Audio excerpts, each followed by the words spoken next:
तो चलिए बिना किसी देरी के सीधे आज के विषय पर आते हैं और इसकी गहराई में उतरते हैं। आज के इस विश्लेषण में हम एक बेहद क्लासिक और भावनात्मक कहानी पर बात करने वाले हैं, जिसे नदी किनारे तीन बहनों की कहानी कहा जाता है। अब ये कोई आम लोक कथा नहीं है, ये इंसानी रिश्तों, लालच और हमारे कर्मों का एक बहुत ही गहरा दार्शनिक सफर है।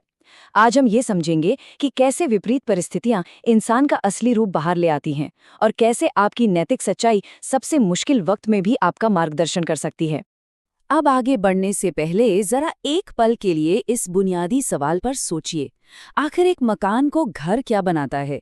क्या ये सिर्फ ईंट और पत्थर की वो चार दीवारें हैं, या फिर उन दीवारों के बीच रहने वाले लोगों का आपसी प्यार और उनका बंधन? ये पूरी कहानी दरअसल इसी एक सवाल को चुनौती देती है।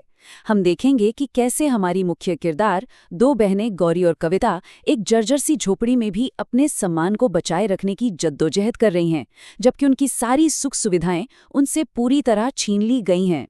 तो इस कहानी की शुरुआत होती है एक छीनी गई विरासत से। जरा गौरी और कविता के जीवन के इस क्रूर घटनाक्रम को देखिए। बचपन में ही उनके सिर से माँ का साया उठ गया, फिर जवानी आते आते उन्होंने अपने पिता को भी खो दिया, और आज वर्तमान में क्या हो रहा है? उनकी सौतेरी माँ वसुंधरा ने सारी जायदाद पर कब्जा कर लिया है और उन्हें नदी के उस पार एक टूटे फूटे घर में निकाल फेंका है। और भविष्य? आगे चलकर उनके सिर पर मौजूद इस आखिरी छत के छिन जाने का खतरा भी लगातार मंडरा रहा है। ये पूरी टाइमलाइन हमें उनकी लाचारी और उनके सामने खड़े इस विशाल संघर्ष की गहराई को समझने में मदद करती है। इनके इरादों को अगर आप आमने सामने रखकर देखें तो फर्क बिल्कुल साफ नजर आता है। एक तरफ वो सौतेली माँ वसुंधरा है, जिसके दिमाग में सिर्फ संपत्ति, जमीन की बढ़ती कीमतें और दौलत का लालच भरा है। और दूसरी तरफ है गौरी और कविता, जिनकी प्राथमिकताएं बिल्कुल अलग हैं।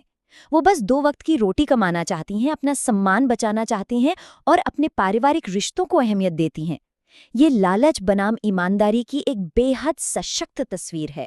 और यहीं से कहानी में आता है एक नया मोड़, आधी रात की चेतावनी। जरा इस सीन की कल्पना कीजिए। कहानी का माहौल अचानक से बदल जाता है। उदासी की जगह अब एक सस्पेंस ले लेता है।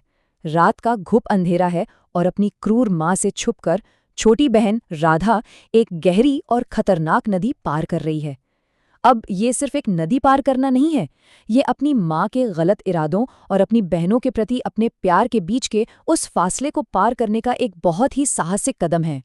अब यहाँ जो सबसे दिलचस्प बात है ना, वो ये है कि राधा अपनी माँ की इन भ्रष्ट योजनाओं का मोहरा बनने से साफ इनकार कर देती है। उसका ये कहना साफ दिखाता है कि वो नैतिक सच्चाई को चुन रही है। वो जानती है कि उसकी माँ पूरी तरह गलत कर रही है और वो अपनी निर्वासित बहनों को इस भयानक साजिश के बारे में आगाह करने का अदम्य साहस दिखाती है। तो आखिर ये पूरी साजिश थी क्या? चलिए इसे डिकोड करते हैं। वसुंधरा जंगल के एक पुराने मंदिर में छुप छुप कर बैठ के कर रही है। उसने गांव के सबसे भ्रष्ट इंसान यानी मुखिया के साथ हाथ मिला लिया है।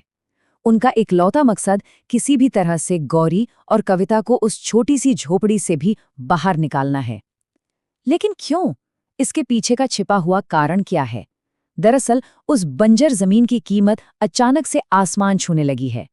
ये सत्ता और लालच के उस खतरनाक गठजोड़ को दिखाता है जो अक्सर कमजोरों को कुचलने के लिए बनाया जाता है। लेकिन गौरी और कविता हार मानने वालों में से नहीं थीं। अब शुरू होती है उनके सम्मान की खोज। बहनों का ये सफर वाकई बहुत थका देने वाला था। पहले कदम पर उन्हें अपने ही गांव में भयंकर तिरस्कार झेलना पड़ता है। लोग उन्हें काम देने से मना कर देते हैं, ताने मारते हैं, लेकिन वो रुकती नहीं है। फिर वो मीलों पैदल चलकर एक पड़ोसी गांव पहुंचती हैं। वहां वो अनजाने में एक जमींदार को अपनी बीमार पत्नी की परेशानी के बारे में बात करते हुए सुन लेती हैं, और अंत में वो हिम्मत जुटाती हैं और अपनी ईमानदारी और मेहनत की पेशकश करती हैं। यह दिखाता है कि कैसे उन्होंने लगातार मिल रही रिजेक्शंस को अपनी जिंदगी बदलने वाले एक अवसर में बदल दिया। और इतने लंबे संघर्ष के बाद आखिरकार उन्हें नजर आती है उम्मीद की एक किरण। ये जो बात यहाँ कही गई है ना, ये इस पूरी कहानी का दिल है।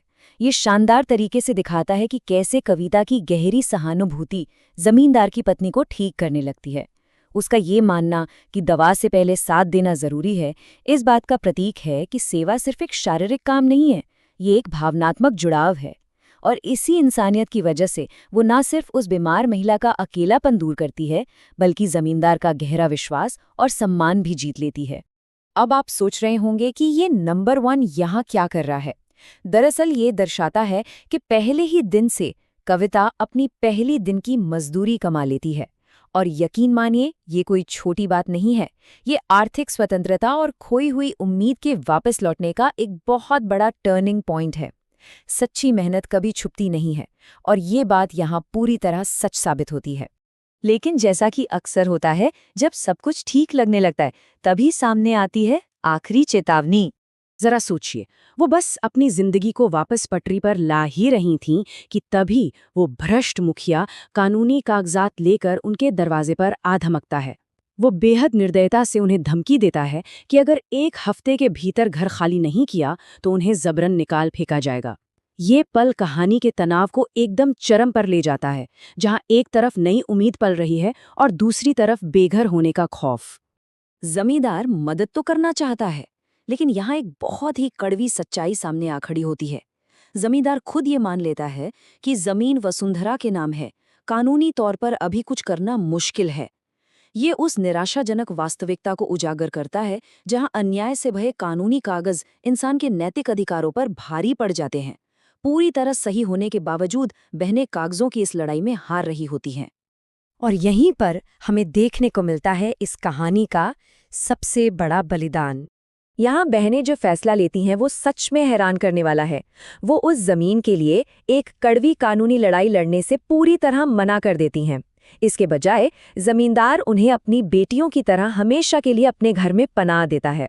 बहनें अपनी छोटी बहन राधा के सुरक्षित भविष्य के लिए उस संपत्ति को खुशी खुशी छोड़ देती हैं। ये हमें एक बहुत बड़ी सीख देता है कि विषाक्त चीजों को छोड़ने से ही सच्ची शांति मिलती है, और एक सच्चा परिवार केवल खून के रिश्तों से नहीं, बल्कि दया और आपसी प्रेम से बनता है। तो जाते जाते मैं आपको इसे गहरे विचार के साथ छोड़ना चाहता हूँ। क्या एक भौतिक घर को छोड़ देने से किसी को सच्चा परिवार मिल सकता है? ये एक ऐसा सवाल है जो कर्म और बलिदान की गहराई को छूता है। ये सोचने पर मजबूर कर देता है कि कभी-कभी जिंदगी में किसी भौतिक चीज का मोह त्याग देना वास्तव में आपकी सबसे बड़ी और सुकून देने वाली जीत हो सकती है। इसी विचार के साथ ये कहानी हमें छोड़ जाती है, जो यकीनन जिंदगी को देखने का हमारा नजरिया बदल देती है।